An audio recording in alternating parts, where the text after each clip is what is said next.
Outlier बन गया। Outlier are that lies outside the other values. Outlier क्या होता है? आउटलायर वो वैल्यू होती है जो हमारे पास क्या होती है कि हमारी रेंज से आप समझ लो आउट निकल जाए, हमारी जो वैल्यूज है उससे क्या हो जाए? आउट हो जाए। जैसे इसकी एक एग्जांपल देता हूँ बिलफर्ड। आप ले लो बास्केटबॉल टीम में। बास्केटबॉल टीम में सारे बड़े बड़े प्लेयर्स होते हैं 7-7 फीट के। अगर उनमें एक चला जाए 4 फीट का, 5 फीट का बंदा, तो क्या हो जाएगा कि वो उस पूरी टीम से अलग ही दिखता है, बिल्कुल आउटलायर लगता है। क्या लगता है? वो बिल्कुल उस चीज से हट कर है। अब यही बात है, outlier are that values light outside the other value, बाकी चीजों से हट कर दिखाई दे। जैसे देखो 1 2 3 4 5 तक जा रहा है, एक वैल्यू है 10। अब देखो 1 2 3 4 5 6 7 8 9 10 तक अगर जा रही है तो एक लाइन चल रही है 5 1 से 5 तक। 10 आ गया अचानक, तो ये बहुत बड़ा गैप है। क्या है? तो इस गैप वाली चीज को जो अलग हो जाए बिल्कुल बाकियों से, उसको क्या बोलते हैं? आउटलायर। ठीक है। एग्जांपल 3 4 इसने ये दिखाया, 3 4 4 प्लस ये रहा, और ये मेरे पास आ गई क्लियर वैल्यू 3 4 4 5। लेकिन 104 क्या है मेरे पास? ये मेरे पास क्या आ रहा है? आउटलायर, बिल्कुल आउटलायर। 224 डज नॉट रिप्रेजेंट अच्छा those numbers well at all without the. अच्छा, इसमें अब मसला क्या हो सकता है? They can change the mean a lot, so can either not use them and say so, or use the median or the mode instead. तो कहता है जब इस तरह की वैल्यू आ जाए आपके पास, तो आपके पास दो तरीके, या तो आप मीडियन मोड वगैरह यूज करो ऐसी वैल्यू के लिए, या फिर आप उस आउटलायर जो बिल्कुल आउट ऑफ कॉन्टेक्स्ट वैल्यू है उसको क्या कर दो? इसको बिल्कुल छोड़ दो, नेग्लेक्ट कर दो। बिलफर्ड एक क्लास है, उसमें 35 या 40 बच्चे पढ़ते हैं। कितने बच्चे पढ़ते हैं? अच्छा, ये अभी याद है। 35 या ये लगाए 35 या 40 बच्चे पढ़ते हैं। अब 35 या 40 बच्चों के अंदर आप समझ लो 39 स्टूडेंट्स ऐसे हैं जिनके बहुत अच्छे नंबर आए, 80% लेकर आ गए, और एक बच्चा फेल हो गया। अब वो एक बच्चा क्या है? आउटलायर। क्या है? अब उसका रिजल्ट क्या, वो लोग जब 40 का रिजल्ट लगाएंगे तो उसका रिजल्ट भी साथ लिखेंगे। वो एक बच्चे को क्या करेंगे? नेग्लेक्ट कर देंगे, बोलेंगे यार इसको क्या कर दो? छोड़ दो। ठीक है। या फिर वो ये लगाएंगे हमारी तकरीबन बच्चों के 80% आ गए, लेकिन वो नंबर नहीं लिखेंगे कि 40 में से वो आगे एक बच्चा जो है वो फेल हो गया। ठीक है। तो इस टाइप की वैल्यू, जैसे अब ये बता रही है, तो ये जो 24 आ रहा है, add them and divide by 5 as there are 5 number, इनका मीन निकाल रहे हैं, एवरेज सबको प्लस किया। अब ये बोल रहे हैं 24 आंसर तो आ रहा है, 24 does not represent the number those well. 24 इतना अच्छा नंबर नहीं बता रहा है कि इनके दरमियान का नंबर या एवरेज हो, हर एक के पास 24 आए, क्योंकि देखो बहुत बड़ा गैप है। क्या है? बहुत बड़ा गैप है। ये समझ लो नाइंसाफी वाली बात है भाई। मैं बोलता हूँ भाई ऐसा है कि एक बच्चे के पास 3 रुपए, एक के पास 5 रुपए, एक के पास 7 रुपए, और एक के पास 100 रुपए। चलो ये जो 3 रुपए 5 रुपए और 2 रुपए वाला बंदा है, मैं इनको बोलता हूँ लाओ इधर यार तुम्हारे पैसे मिलाओ, 9 रुपए बन गए, तीनों में 3 डिवाइड कर देता हूँ बराबर, कोई फर्क नहीं पड़ता भाई। उसके बाद अगर 4 रुपए थे, एक या 2 रुपए जाता है, कोई फर्क। लेकिन बोलता हूँ इसके बाद 10 रुपए हैं, उसके बाद 20 रुपए हैं, उसके बाद भी 10 रुपए, इसके बाद 100 या 200 रुपए। अब मैं बोलूँ भाई चारों इकट्ठे करो, पैसे मिलाओ, मिलाएं और सबको बराबर डिस्ट्रीब्यूट कर दो, तो क्या ये ठीक वैल्यू आई है? ये उसके साथ क्या हो गई? सीधी सीधी नाइंसाफी हो गई। ठीक है। तो इस टाइप की वैल्यूज क्या करती हैं? इसके अंदर एरर क्रिएट करती हैं। क्या करती हैं? एरर क्रिएट करती हैं। इसलिए बोलता है तो वेल शूट नहीं करा तो या तो आप उसको निगलेक्ट कर दो, या तो उसको काउंट ही ना करो। But please tell people you are not including the outlier. और ये बोल रहा है कि आप ये लाजमी बता दें लोगों को भाई आउटलायर हम काउंट नहीं कर रहे। Median they are in order में सबको रखा। दूसरा तरीका क्या है? ऑर्डर में यूज करो। देखो ऐसे ये रखा ऑर्डर, और ये रखा जो दरमियानी नंबर है वो, या फिर जो सबसे ज्यादा यूज हुआ है वो 4 सबसे ज्यादा यूज हुआ है, 4 मीडियन है, और अगर इन 5 को डिवाइड करो तो उसका आंसर क्या आ रहा है? 4 आ रहा है। क्लियर? ये वाला तरीका। बाकी अदर मीन और मीडियन तो बता दिया था। यहाँ से यहाँ तक आपके पास 9 क्वेश्चन है, ये आपको करने हैं। अगली चीज की तरफ चलते हैं, और यहाँ पर आपके पास आती हैं 2 नई चीजें। कहाँ गई? मैंने वहाँ कंटेंट में डाला हुआ था। मैं आता हूँ पहले क्लासरूम पर।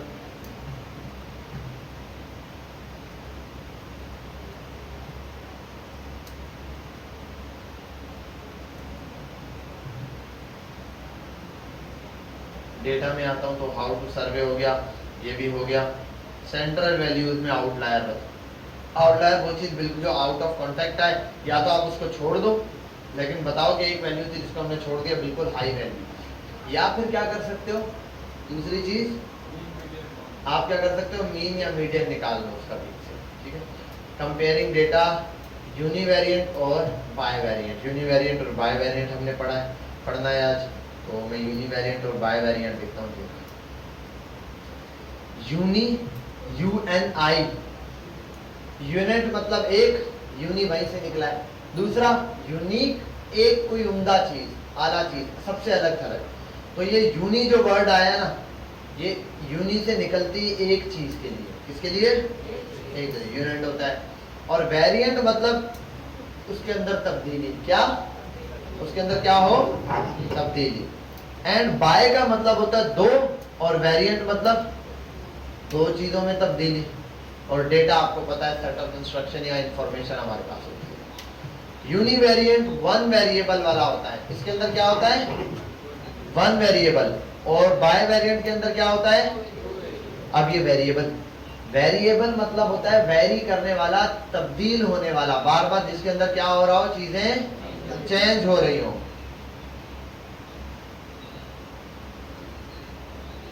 खड़े हो जाओ। यूनी और बाय वेरिएंट बताओ क्या होता है।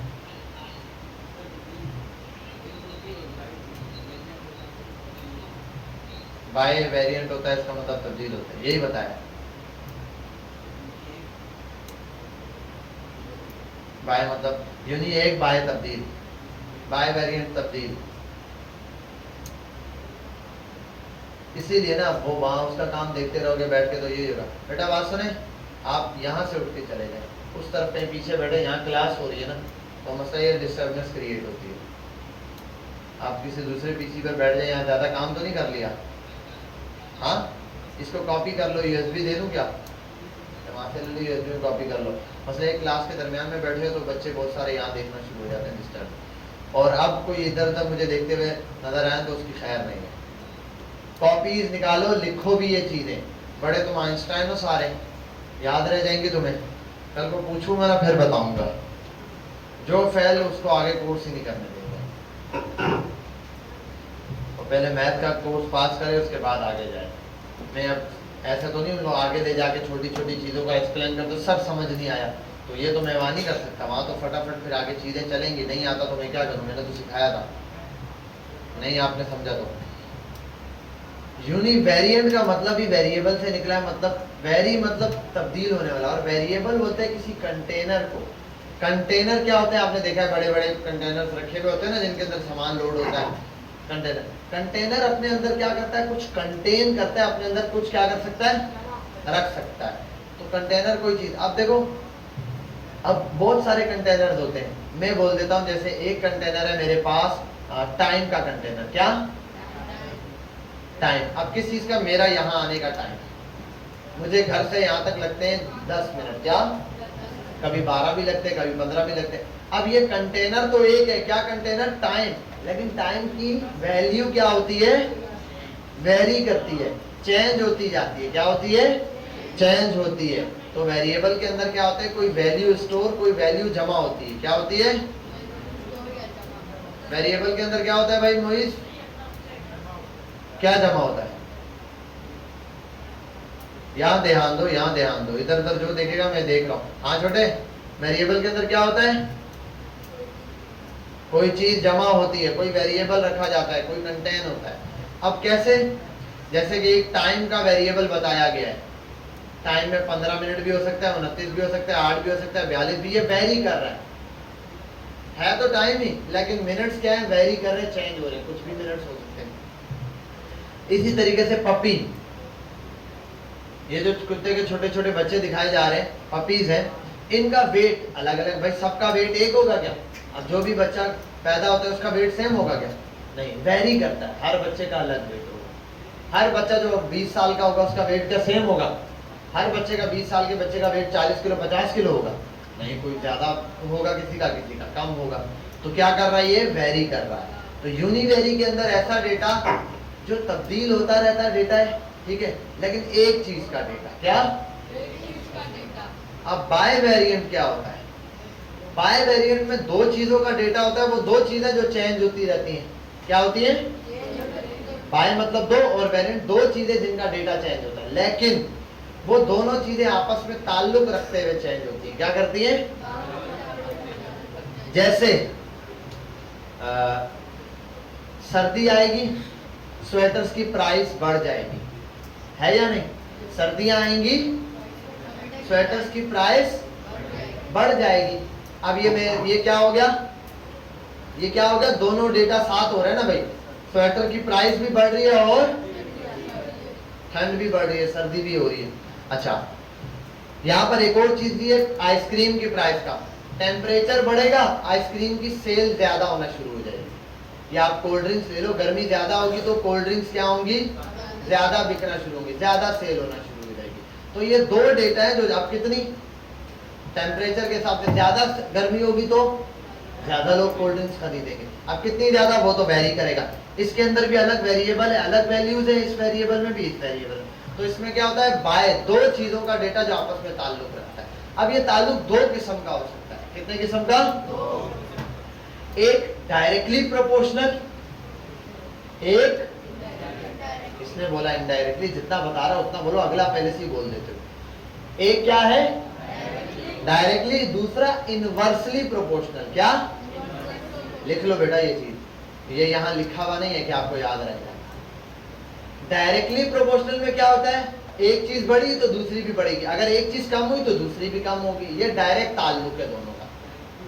अगर इसने छुट्टी मारी तो मैं भी छुट्टी मार लूंगा, ये आएगा पढ़ने तो मैं भी आऊंगा, आयान आएगा तो मोइज आएगा, मोइज आएगा तो आयान आएगा, मोइज ने छुट्टी मारी आयान ने छुट्टी मारी, आयान ने छुट्टी मारी मोइज ने छुट्टी मारी। टेम्परेचर कम होना शुरू हुआ, सर्दी शुरू होना शुरू हुई, आइसक्रीम क्या हो गई? गिरना शुरू हो गया, आइसक्रीम की सेल कम होना शुरू हो गई, कोल्ड ड्रिंक्स की सेल कम शुरू। ये हो गया डायरेक्टली प्रोपोर्शनल। अब दूसरी चीज है इनवर्सली प्रोपोर्शनल। क्या? अच्छा, इनवर्स, एक चीज बढ़े तो दूसरी क्या हो जाए? कम हो जाए। क्या हो जाए?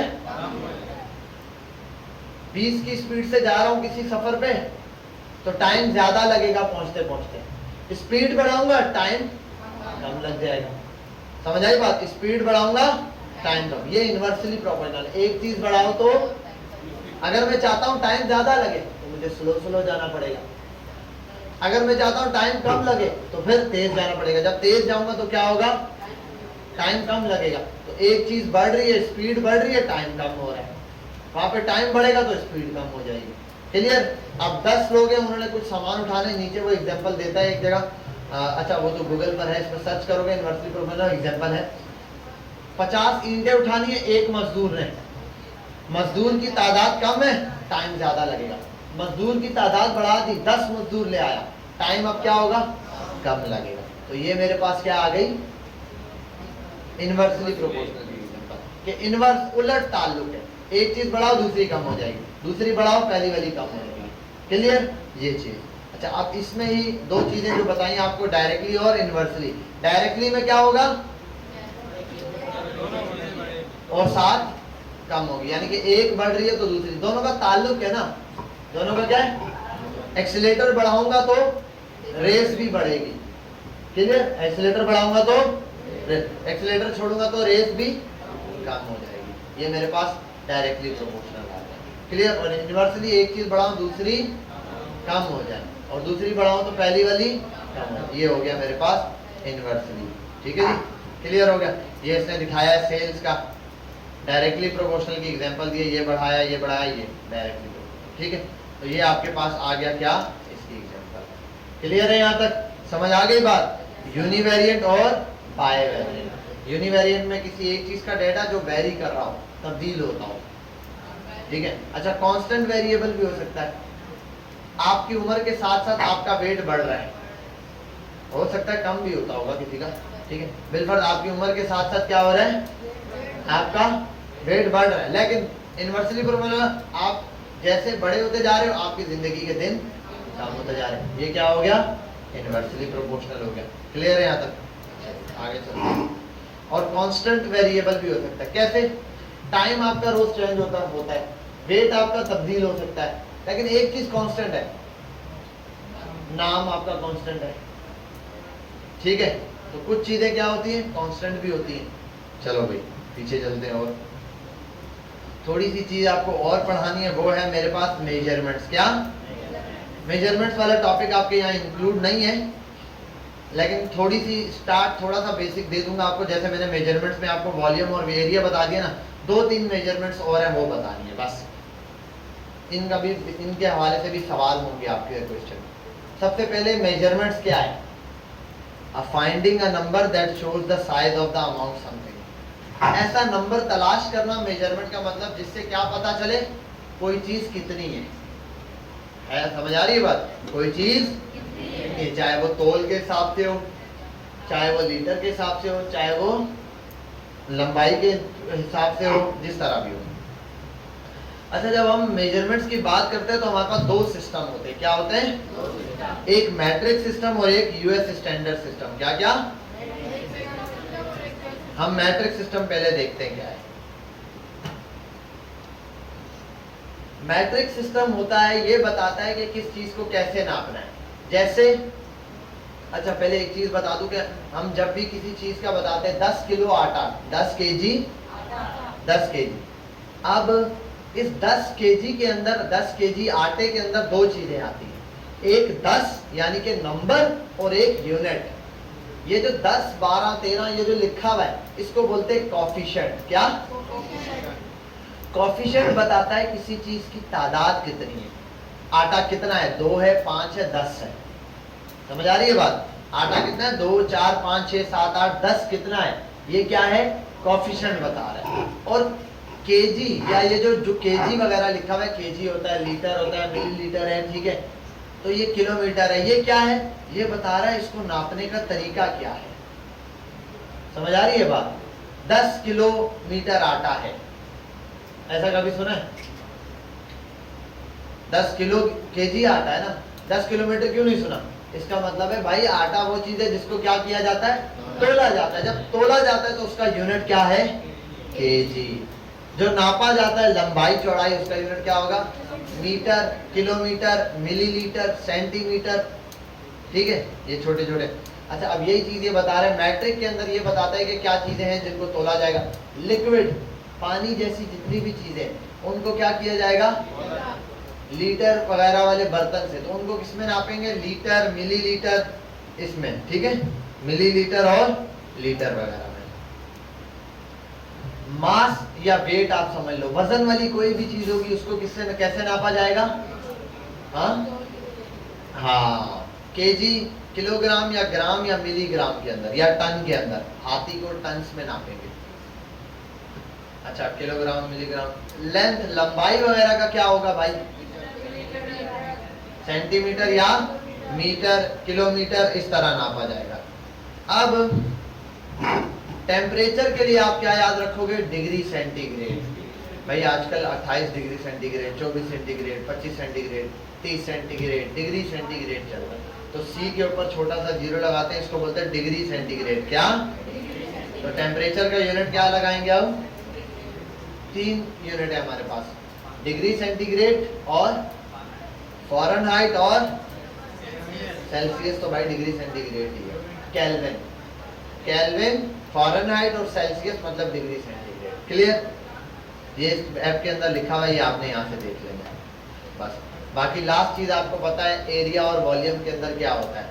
एरिया। अच्छा, इसके अंदर सवाल दिए होंगे मैट्रिक के अंदर ही। ये किस तरीके से सवाल दिए हैं इसने, 8-10 सवाल देख लोगे तो वो आपको बता देगा। ठीक है, और मैट्रिक के बाद आता है मेरे पास एक यूएस स्टैंडर्ड्स। स्टैंडर्ड्स क्या होते हैं? स्टैंडर्ड्स इसलिए बनाए जाते हैं कि चीजों को नाप के हिसाब। देखो, अगर कपड़े की बात करो तो कपड़ा किसमें नापा जाता है? मीटर में ना।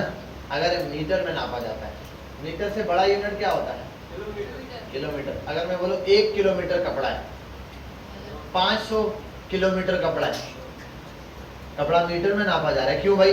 अच्छा, 1 किलोमीटर में कितने मीटर होते हैं? 1000। ये जो 1 किलो है ना, 1K, K का मतलब होता है क्या? 1000 होता है ना। 2K, welcome to 2K15, welcome to 2K22, 2K का मतलब 2022, 2K21 2021, K का मतलब 1000। तो 1 किलोमीटर का मतलब 1000 मीटर। अगर एक कपड़ा है 500 मीटर, कितना? 500 मीटर कपड़ा है। कितना कपड़ा है? 500 मीटर। अब 500 मीटर का मतलब क्या है? 1 किलोमीटर का आधा किलोमीटर ना, समझ लो। मैं अगर बोल दूं कपड़ा है आधा किलोमीटर, ठीक है? गलत है, क्यों? 500 मीटर का मतलब क्या होता है? आधा किलोमीटर ना, तो कपड़ा आधा किलोमीटर ही तो है। यूनिट ठीक है, लेकिन जब भी हम किसी चीज को बता रहे होते हैं तो हम उस चीज के साइज के हिसाब से या उस चीज के हिसाब से, अगर छोटी चीज है तो छोटा यूनिट इस्तेमाल करेंगे, बड़ी चीज है तो बड़ा यूनिट। शादियों में क्या करते हैं? 5 किलो तो सोना देते हैं ना। कितना देते हैं? तोला।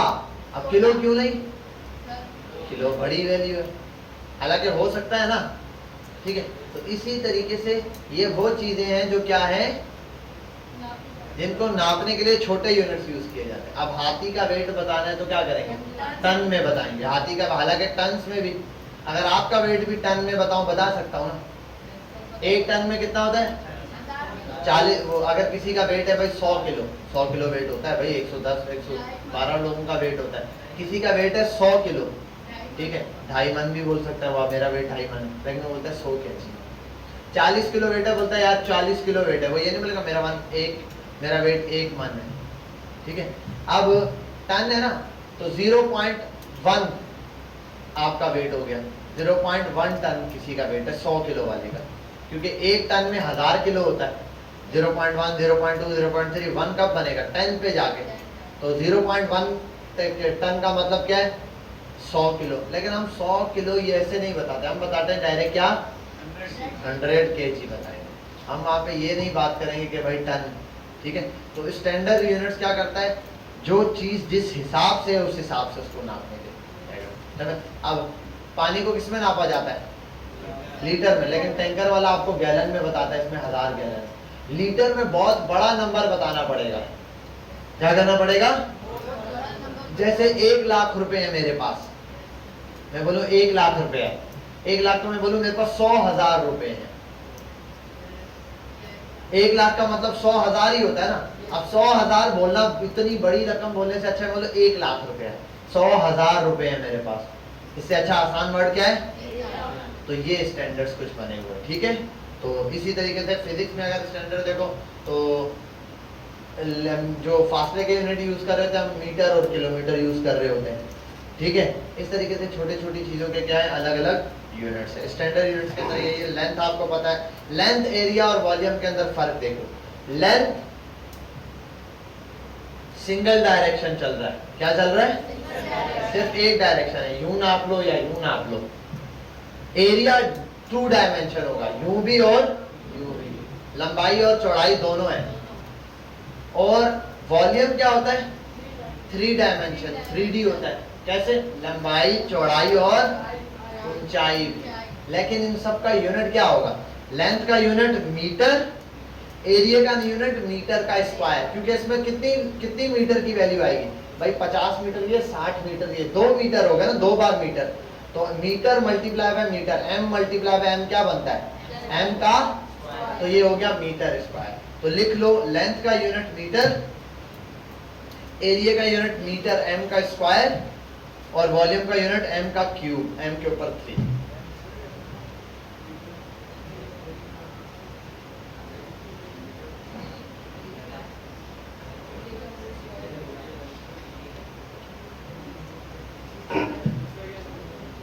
किसका भाई? एरिया का यूनिट मीटर का स्क्वायर, m स्क्वायर, और वॉल्यूम का m3, m का क्यूब, m के ऊपर पावर 3।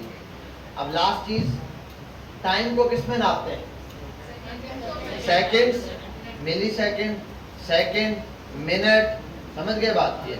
और मास या वेट को ग्राम, किलोग्राम, मिलीग्राम, इस तरह। क्लियर। अब आ जाओ लास्ट चीज़ पे, वो हम थोड़ा सा इसको डिस्कस कर लूँ फटाफट से, इतनी बड़ी चीज़ें हैं नहीं, यहाँ तो नहीं हो रही ना, यहीं हो रही, कहाँ हो रही है,